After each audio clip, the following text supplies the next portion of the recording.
Hello guys, तो welcome to my channel. मैं आ चुका हूँ आप लोगों के लिए द लास्ट हीरो मांगा का एपिसोड 15 लेकर। तो जिन जिन लोगों ने अभी तक इसके पिछले एपिसोड को नहीं देखा तो जाकर पहले उसे देख लीजिएगा, वरना आप लोग को ये स्टोरी लाइन समझ में नहीं आएगा। और जिन जिन लोगों ने अभी तक मेरे चैनल को सब्सक्राइब नहीं किया तो मेरे चैनल को सब्सक्राइब कर लो, वीडियो को लाइक कर देना। चलिए इस एपिसोड को शुरू करते हैं। सो गाइस, इस एपिसोड की शुरुआत में हम लोग को दिखाया जाता है कि मिस क्वीन और मिस ये दोनों एक साथ आ रही होती है गन शॉट की आवाज़ को सुनने के बाद। और आते हुए यांग हाउ से पूछते हैं कि यांग हाउ क्या हुआ, यहाँ पे इतना ज़्यादा गन शॉट की आवाज़ है, क्या मिलिट्री हम लोगों को रेस्क्यू करने के लिए आ रही है। और मिलिट्री का नाम सुनने के बाद क्वीन क्वीन काफ़ी ज़्यादा खुश हो जाती है और कहती है कि बहुत अच्छे, मेरे डैड मुझे बचाने के लिए यहाँ पे आ रहे हैं। जिसे बात को सुनने के बाद यांग हाउ कन्फ्यूज हो जाता है और उससे पूछता है क्या तुम्हारे डैड।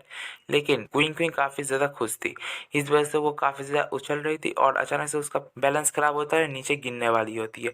जिसे देखने के बाद मिस क्वीन और मिस ये दोनों ही शॉक्ड हो जाते हैं और उसके तरफ देख रही होती है। लेकिन हमारा मेन कैरेक्टर यांग हाउ उसे गिरने नहीं देता और उसे पैरों से पकड़ लेता है और उसे बचा लेता है। लेकिन कुछ इस तरीके का पोजीशन हो जाता है उसके पैरों को पकड़ने के बाद। और उसके बाद यांग हाउ उससे कहता है कि अच्छा हुआ, बहुत अच्छे, मैंने तुम्हें पहले भी मना किया था कि मेरे ऊपर से उतर जाओ, लेकिन तुम तो मानने वाली नहीं थी, तो अब भुगतो। और इस बात को सुनने के बाद क्वीन क्वीन हमारे मेन कैरेक्टर यांग हाउ को टीज करते ही कहते हैं कि हाँ बिल्कुल, मैं तो अब उतर भी नहीं सकती, तुमने मेरे पैरों को इतनी ज़्यादा कस के पकड़ा है तो मैं तो हिल भी नहीं पा रही। जिस बात को सुनने के बाद यांग हाउ कन्फ्यूज हो जाता है और उसके बाद क्वीन क्वीन और क्वीन क्वीन कह रहा हूँ गाइस, मिस ये और मिस क्वीन से कहता है कि चलो, लगता है कि मिलिट्री अभी भी यहाँ से थोड़ी दूर है, लेकिन हमारे पास प्रिपरेशन करने का टाइम है यहाँ से जाने से पहले, तो सभी लोग पहले प्रिपेयर हो जाओ। उसके बाद क्वीन क्वीन नीचे के ग्राउंड को देखती है जो काफ़ी ज़्यादा मेसी था, जिसके बाद कहती है कि ये तो काफ़ी ज़्यादा मेसी है। और मिस गू क्वीन से कहते हैं कि गू क्वीन, क्या तुम अभी भी तो बाहर से आई हो लड़कर, तो फिर मेरे ख्याल से तुम्हारे कपड़े काफ़ी ज़्यादा गंदे दिख रहे हैं, चलो एक साथ जाके शावर लेते हैं। इस बात को सुनने के बाद गू क्वीन कहती है कि अच्छा ठीक है, ये तो अच्छा ही हुआ, चलो चलते हैं। क्वीन क्वीन और मिस गू क्वीन की बातचीत को सुनने के बाद मिस ये काफ़ी ज़्यादा खुश हो जाती है और अपने मन में सोचती है कि अगर ये दोनों नहाने के लिए चले जाएंगे तो फिर मुझे थोड़ी देर यांग हाउ से अकेले बात करने का मौका मिल जाएगा। लेकिन मिस ये की प्लानिंग पर पानी फिर जाता है, क्योंकि क्वीन क्वीन उसके हाथ को पकड़ने के बाद उससे कहती है कि मिस ये, तुम भी हम लोगों के साथ शावर में क्यों नहीं आ जाती, चलो हम सभी लोग एक साथ ही शावर लेने के लिए चलते हैं, इसमें ज़्यादा अच्छा होगा। और मिस ये कहते हैं, लेकिन उसके बाद क्वीन क्वीन कहते हैं कि हे कम ऑन, चलो भी, हम लोग एक दूसरे के साथ अच्छे से घुल मिल पाएंगे, हम लोग एक दूसरे को अच्छे से जान पाएंगे। और वैसे भी लड़कियों को शावर लेना काफ़ी ज़्यादा पसंद होता है और हम लोग एक अच्छे दोस्त भी बन सकते हैं। जिस बात को सुनने के बाद ना चाहते हुए भी मिस ये मान जाती है और कहती है कि ठीक है, चलो चलते हैं शावर लेने के लिए। और उसके बाद हम लोग का सीन शिफ्ट होता है, हम लोगों को बाथरूम में दिखाया जाता है जहाँ पे शावर ऑन था। उसके बाद हम लोगों को मिस गू क्वीन का सीन दिखाया जाता है जहाँ पे मिस गू क्वीन कह रही थी कि क्या तुम लोगों को पता है कि यांग स्ट्रेंजर के ऊपर इतना ज़्यादा विश्वास नहीं करता और वो इतना ज़्यादा सतर्क क्यों रहता है, क्या तुम दोनों में से किसी को पता है। और इस बात को सुनने के बाद क्वीन क्वीन कहती है कि हाँ बिल्कुल, मुझे इस बारे में पता है।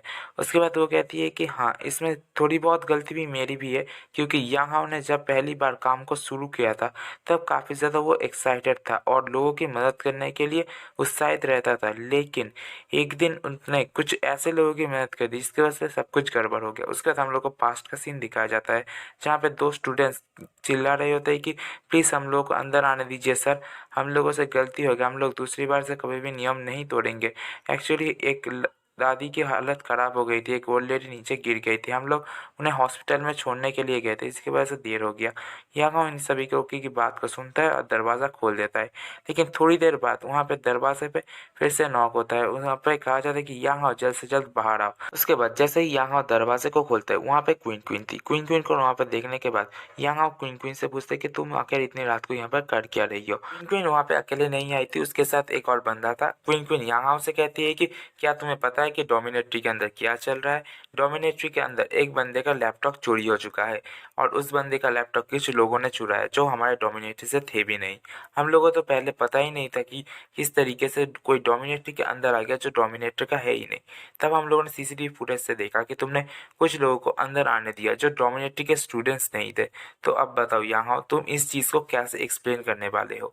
जिस बात को सुनने के बाद यहाँ काफ़ी ज़्यादा शॉक्ड हो जाता है और क्वीन क्वीन से कहते हैं कि मुझे इस बारे में कुछ कुछ भी नहीं पता कि कोई लोग अंदर कैसे आए। मुझे इस बारे में कुछ भी नहीं पता कि किसी का लैपटॉप चोरी कैसे हुआ। उसके बाद उसके साथ जो बंदा आया था वो कहता है कि मुझे नहीं पता कि तुम इसे कैसे एक्सप्लेन करने वाले हो, लेकिन तुम्हें अब हम लोगों के साथ आना होगा इन्वेस्टिगेशन के लिए। लेकिन यहाँ कह रहा होता है कि मुझे इस बारे में कुछ भी नहीं पता। उसके बाद क्वीन क्वीन आगे की स्टोरी को कंटिन्यू करती है और उससे कहते हैं कि भले ही उसके बाद यांग को निर्दोष साबित कर दिया गया था, लेकिन तब तक उसकी रेपुटेशन की धज्जियां उड़ गई थी और सभी लोगों के सामने यांग बस एक बुरा लड़का बन के हटाया गया था। मुझे सच में अपने एक्शन के ऊपर बहुत ही ज़्यादा पछतावा हुआ था, जिसकी वजह से मैं उससे माफ़ी मांगने के लिए भी गई थी, लेकिन उसने मुझे कभी भी माफ़ नहीं किया। मुझे लगा नहीं था कि मेरे बस इस छोटे से एक्शन की वजह से उसके ऊपर इतना ज़्यादा बुरा प्रभाव पड़ जाएगा और वो किसी का भी विश्वास नहीं करेगा। और इस बात को सुनने के बाद मिस ये उसके ऊपर काफ़ी ज़्यादा गुस्सा हो जाती है और उससे कहते हैं कि कितनी ज़्यादा डरावनी औरत हो तुम, बिना किसी प्रूफ के किसी के ऊपर इल्ज़ाम कैसे लगा सकती हो। अब मुझे समझ में आया क्यों यहाँ तुमसे इतना ज़्यादा नफरत करता है और तुमसे बात भी नहीं करना चाहता। लेकिन जब मिस ये उसे चिल्ला के बात कर ही रही होती है तभी मिस गुक्विन सामने की तरफ आती है और सीधा आके क्विन क्विन के चेहरे के ऊपर एक जोरदार थप्पड़ मार देती है। और थप्पड़ खाने के बाद क्वीन क्वीन अपने चेहरे के ऊपर हाथ रख लेती है और गुक्विन से कहती है कि आखिर तुमने मुझे मारा क्यों। मुझे पता है कि मैंने काफ़ी ज़्यादा गलत काम किया था, लेकिन मैं चाहती थी कि यहाँ सिर्फ उनके साथ कोऑपरेट करे। मुझे इस बारे में कोई भी अंदाज़ा नहीं था कि उसके साथ इतना ज़्यादा बुरा हो जाएगा और मेरे इस एक्शन की वजह से उसके साथ जो भी बुरा हुआ इस वजह से मैंने ऑलरेडी उससे माफ़ी मांग लिया है, तो फिर तुम्हें मुझे थप्पड़ नहीं मारना चाहिए था। उसके बाद मिस गू क्वीन क्वीन क्वीन से कहते हैं कि क्या बस एक माफ़ी, तुम्हारी माफ़ी से उसे कुछ भी नहीं होगा जितना तुमने उसे दर्द दिया है। और मुझे तो यही समझ में नहीं आ रहा कि उसने तुम्हें क्यों बचाया। उसने तुम्हें बचाया तो तुम्हें उसके लिए उसके पैरों में गिर कर उसे भीख मांगते हुए तुम्हें उससे शुक्रिया कहना चाहिए था। और इस डायलॉग के साथ ये एपिसोड यहीं पे ख़त्म होता है। गाइस मुझे उम्मीद है कि आप लोगों को मेरा एक्सप्लेनेशन पसंद आया होगा। अगर आप लोगों को मेरा एक्सप्लेनेशन पसंद आए तो वीडियो को लाइक और चैनल को सब्सक्राइब कर दीजिएगा गाइस। मैं आप लोगों के लिए ऐसे ही मांगास लेके आता रहूँगा। और अगर आप लोगों को मेरा एक्सप्लेनेशन पसंद आया तो कमेंट सेक्शन में कमेंट करके बता दीजिएगा कि आप लोगों को मेरा एक्सप्लेनेशन कैसा लगा। और गाइस मैं आप लोगों से रिक्वेस्ट करना चाहूँगा, प्लीज़ मेरे चैनल को सब्सक्राइब कर दो, क्योंकि मेरे चैनल में वाइज व्यूज़ तो बहुत आते हैं। बहुत सारे लोग मेरे चैनल में मेरे वीडियोज़ देखते भी है, लेकिन वो लोग मुझे सब्सक्राइब नहीं करते। तो गाइस प्लीज़ मेरे चैनल को सब्सक्राइब कर दो। आप लोग ऊपर स्क्रीन में देख ही सकते हो कि कितने लोग मेरे चैनल को देखते हैं और कोई कोई सब्सक्राइब नहीं करता, बहुत ही कम गाइस मेरे सब्सक्राइब रेट है। तो प्लीज़ गाइस सब्सक्राइब कर दीजिएगा और अपने दोस्तों के साथ शेयर भी कर दीजिएगा।